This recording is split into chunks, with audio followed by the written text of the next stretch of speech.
Inilah rekaman detik-detik prajurit Rusia menyerbu wilayah Ilyinka dan menargetkan tentara Ukraina di ruang bawah tanah.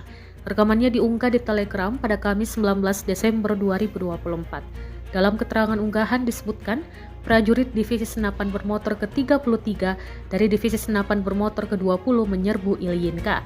Selama serangan tersebut, tentara Ukraina berupaya membarikade diri mereka di ruang bawah tanah gedung. Ketika diminta menyerah dan menyelamatkan nyawa mereka, tentara Ukraina menolak hingga pasukan Rusia pun berakhir melenyapkannya dengan tembakan senapan, granat hingga drone. Jelas narasi unggahan. Rekamannya pun menuai berbagai komentar dari warganet.